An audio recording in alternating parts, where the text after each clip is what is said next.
بسم الله الرحمن الرحيم. السلام عليكم ورحمة الله تعالى وبركاته. كل توعنا ونكسن دمان وبط الصومالية جوب كستا يقول كستا جوكتان إلهي واحد قبل يعمل داري عفاد عبادة صوبا وحن مقري جري الصومالي بقى قبطي أو قيل إيجام يرين بينده نيكي تشوس كاها إيه وحوي هرجل كجالد أها إلا صاف شري أي أفل بدي يري بين يبروباغاندو يوحن شرين يطلع يرحن ويني هوي يبعثنا يوي دارات بيبعثنا يوي رحن ويني كعي نيكي هرتا قد مدو بهرتا عبد جاچوس هرجل قالو قد مدو بينو كوريدني waxaan maqli jiray dawacadii socodkeedana ka tagtay socod kalena gaari weydii Soomaalina maanta ninkaas waa ka tagay oo kadabkiisi baa go'ay gaaladiina ma gaarin wuxuu doonayay iyo adoonnimadii iyo hawsnigarnimadii iyo isleefnimadii oo raadinayna ma helin waxaan rabaa horta halka inaan hambaliyo iyo bogaadin iyo salaan gobonnimo la u mariyo dhalinyarada Soomaaliyeed ee say wallahi idinku maalay say wallahi haddaad maqashaan Soomaali waa dadka ugu geesisan waa dadka ugu Soomaaliyeysan dadka Soomaaliyeed say wallahi da aad iyo aad bay ugu khaldamaan waxay ugu arkaan dad bila aqliya bila garasho waxba aan kala ogeyn laakiin waxaan idin cadaynaya waligeyna aan oran jiray say wallahi Soomaalida kale ka geesisan oo ka aqoon badan oo ka wadanisan waxa maanta Cabdi Iftim iyo jaajuusinta lamidka ah godka madow ku riday war waxa kale iska day niman liyado mega support liyado oo midigta fog ah oo ciidanka Trump ah nimanka godka madow ku riday ee aakhiro u diray waa wiilasha yaryar iyo gabdhaha yaryar ee say wallahi da ee Soomaalida ee gaarsiiyay TV-yada caalamka Mareykanka inay soo wada qaataan oo siyaasiyiintii Republicanku ka wada hadlaan 3,000 sano ka hor baan u helay Mareykanka laftirkiisa ninkii helaba Soomaali buu habayday 3,000 sano ka hor ayaaba nolol ballan qaaday inaan dhulkan tagi doono qiyaamihii bay ku soo saareen iyagoo mega support nimankii loola jiray aakhira u diray ayaa Cabdi Iftiin adoonkan Cabdi Iftiin hadlay dhulkii ka taagin nin marka waxa jira wariyaha Cabdi Xaafid la yiraahdo oo imtixaan ah oo waxa weeye qofka ninkaasi uu qabto eegay nin Soomaalinimadu ku weyn tahay wariye ah khibrad badan leh muddo badan soo shaqeynayay yaqaan doqonta iyo waxa weeye horgalka meesha lagu dhufto ayar buntu soo qabtay wuxuu weydiiyay 6 su'aalood oo su'aalba su'aasha kale ka daran tahay waana sababta keentay liibaan show ninka la yiraahdo ee Mareykanka jooga ee ninkii Chuck Fury waxa weeye uu ololeynayay ee isaguna horgalka gaala leefleefka inuu u tago war maxaa ku geeyay bari Cabdi Xaafid nin waalan baad maxaa Cabdi Xaafid ka doontay ninkani soo moogid nin Soomaalinimada iyo wadaniyada iyo gobonnimadu biyo dhigtay oo wariyo rug cadaayo dhulka ka taagayo maxaa ka doontay maxaa sameeyaa buu yiri waxa sameeyay baa anaga ku sheegin soo Cabdi Xaafid aakhiro kuma dirin ha liibaan show yiri waraysi ma ka qaadiya waraysi waa socon waay hawiyu isku qaaday hawiya isbahaaru dhigan jiray hawiyana soo laayay hawiya sida noo galay waan filimkii waa socon waay hadana daarood buu isku qaaday wuxuu yiri daarood baa weeraraya buugii baa leeydiday buug feerka Minneapolis Soomaalidu oo dhan baa diiday dir iyo daarood iyo hawiya raxweyn iyo jareer weyn ummadii oo dhan baa diiday waxa la yiraahdo nayad ka rogo laba saar baa lii foostadaas markay socon weyday foosto kale soo riixay wuxuu Ilhaan Umar waxay u tagtay nin khaniisa buu yiri khaniis qoomuluuda oo qoladan isfaraxumeeya ayaa Ilhaan Umar u tagtay waraysi bay siisay ninkii bay la hadashay lama hadal haye faatax waa daarood isaguna hadda ka hor khaniisiintu amaanay lama hadal aniga raxweynima lay baaxsanaya agoon baanahay in la gubaa la raba waa ilmiye istiraada ma maqlajitay waa wadadii ayaan xirsi buu ninkani ku socdaa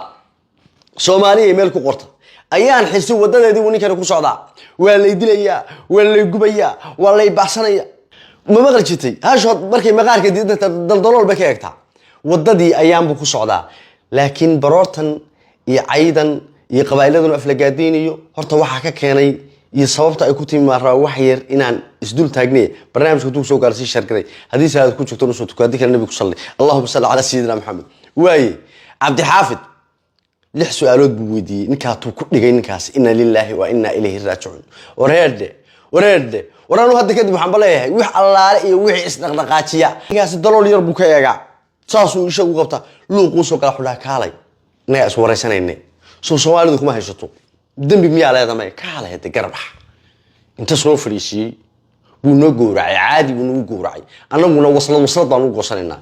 bal waraysi wax yar dhigis aabahay waa sport ka shaqeyn jiray aabaha ka baxbaaniyo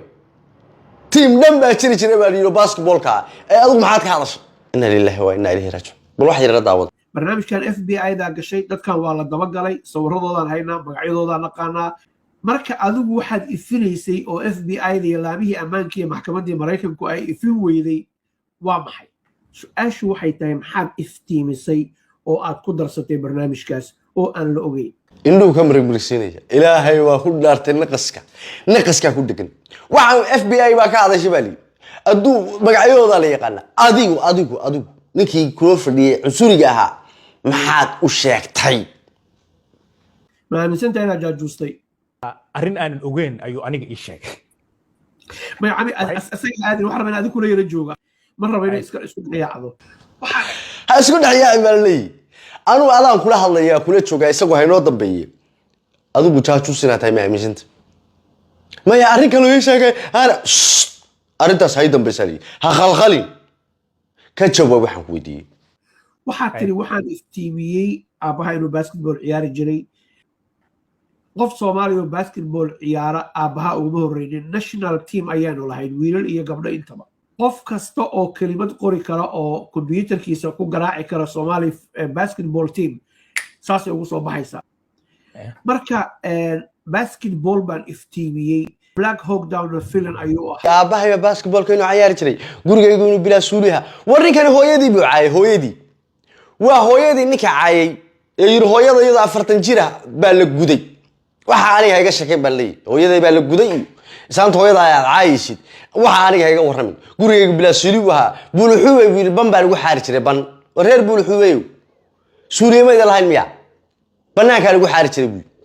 hadda 1970kii eegay muqdisho Suuriya iska daayay TV caalami ah TV yaalay markaasuu buluxuubay banaanka ku xaari jiray waxa aniga xaarkaaga yaa iga waramin waxa ka baxbaalalay inna lillahi wa inna ilayhi raaji'un Hollywood-ku uu jiray waxa lagugu eedeynayaa inaad horgal aad ahayd su'aashu ku weydiiyay aad ka hor ordaysay oo intuu asagu yiraan ugu sii daraysay wax kale oo aadan filter lahayn oo aadan break aadan qabanin aad hor yaacaysid ma laga yaabaa inuu ku arkay soft touch adiga oo ku marsan karo waxa uu rabo sidaas awgeedna oo markaas uu kula fariistay inna lillahi wa inna ilayhi raaji'un karbaashi waxa lama oran karo hirgis lama oran karo ninka waa xabaal nololiyay isagoo nool buu aasay qabri ka yar buu galiyay baan laba indhood baa ka soo haray haddii tamartaadu intaa tahay maxaa ummadda Soomaaliyeed u aflagaadeynayso caayis ninkaas wuxuu weydiiyay ninkaas malaa barnaamijkaas waa saacad baan u marinaya wuxuu weydiiyay 12 su'aalood buu weydiiyay baan ku yiri dabka kulul dacarna ka qaran hal kelmad ka jawaabin arinkana markuu dhacay waa loo yeeray liibaan show u yeeray waxa la yiri wax ma ku sheegnaa waxa jira meel geed la qabsadaa jira geedkaas wuxuu yahay qof daarooda iska laalaadinaysa bali waxba kaama gelin waxba leedahayba aniga maxaa la arkay hebel daarooda maxaa loo arkay haye ilhaan cumar buska laalaadi wuxuu yiri ilhaan cumar waxa uu tagtay nin qoomuluuda oo khaniisa oo nimankaas faraxmeeye ah ninkii bay waxa weeye muslimkii bay cayday ninkii bay sabood garaysay Soomaalidii bay cayday aniga marka maxaa lagu haystaa ilhaan cumar lama haystay aniga maxaa lagu haystaa horta waxaan rabaa intaan uga jawaabo su'aasha ilhaan cumar ninka u tagtay waa ayu ilhaan cumar ninka ay u tagtay waa ayu ilhaan cumar ninka u tagtay horta wareysanaya waa nin muslima waa nin Falastiiniya waa caan dhalay Mareykanka oo dhan baa laga yaqaanaa ciidamada midigta fog adduunka ugu necab yihiin waa Falastiin hooyadina waa Talyaani dadka Mareykanka jooga ama wax akhriya ama idaacadaha siyaasadda Mareykanka iyo reer galbeedka dhagdhagaya way yaqaanaan waa nin muslim oo u dooda arrimaha islaamka ka dooda u dagaalamay waa Falastiin hooyadina Talyaani tahay magaciisa waxa la yiraahdaa diin Ubaydullah waa Falastiini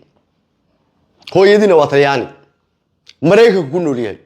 barigiisu horena waxaan jiray nin abukaata miyaha amse dhakhtar buu ahaa markii dambena comedian buu noqday haddana waa podcast buu haystaa hadda waxa ugu dambeysay nin Mareykan oo cadaan ah buu wareysanaya oo foostadii uu soo riixay waxa weeye ninka liyaado house niggerkii Cabdi Iftiin ayuu ka difaacay nin cadaan difaacaya waa kan wax yar la dhigeysta ninku leeyahay waa khaniis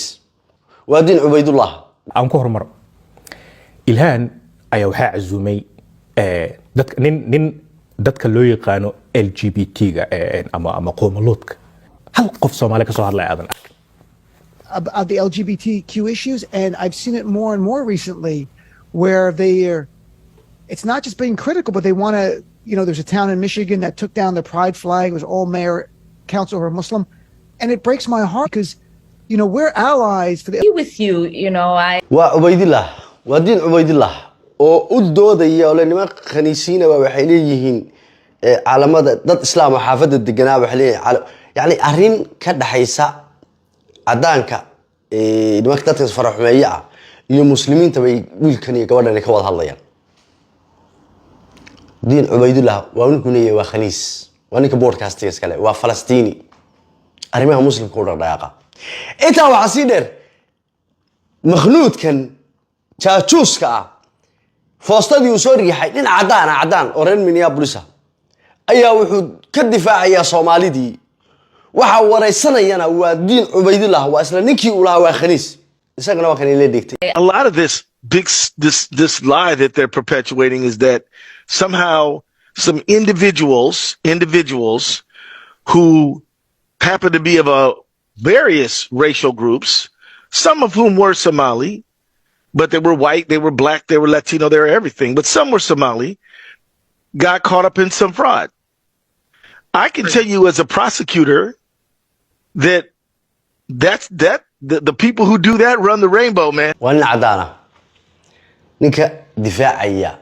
Soomaalida wali waxba kama jiraan. Marka ninkii jaajuuska ahaa wuxuu taagan yahay ilhaan Umar nin cadana bay raacdeen nin cadana ma raacaya. Dee orod raac. maxaa naga galay haday ku makhnuudayaan iyo haday adoon ka dhiganayaan waa hawl adiga ku taala ilhaantan aad leedahay waa nin khaniisa bay la joog ninkan waa nin muslima oo ka aqoon badan adigu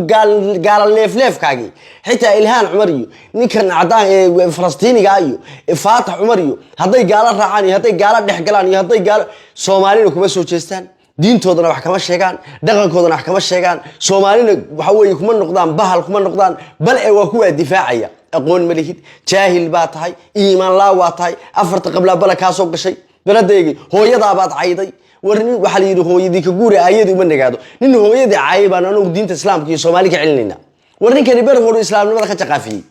waalidkii hooyadiisi dhashay buu qarxiyo yiri hooyada 40 sano lagu guday ma ninkaas wanaag ka suugaysaan ninka ku qoray waa ninkii yiri maalintan Mareykan soo galay salligii iyo sajaayada waa tuuray man hadaa Mareykan soo gashay buu yiri maxaa ku falaysaa sajaayada iyo salaada Mareykankana Ilaahay baale Afrikana Ilaahay baale adoon yahow aan adoon Ilaahay aan ahayn adoon bini aadan noqdo ee dhintay waxaan kala halka mar labaad mar saddexaad ka salaamaya groupka say wallahi liyaado waa maasantiin sida Soomaalinimadiina iyo gobolnimadiina iyo wanaagiina iyo dadnimadii jiritaankiina aad ugu dagaalanteen khayr iyo barakaad iyo rajaa barnaamijka sheergana wasalaamu calaykum wa rahmatullaahi ta'ala wa barakaatuh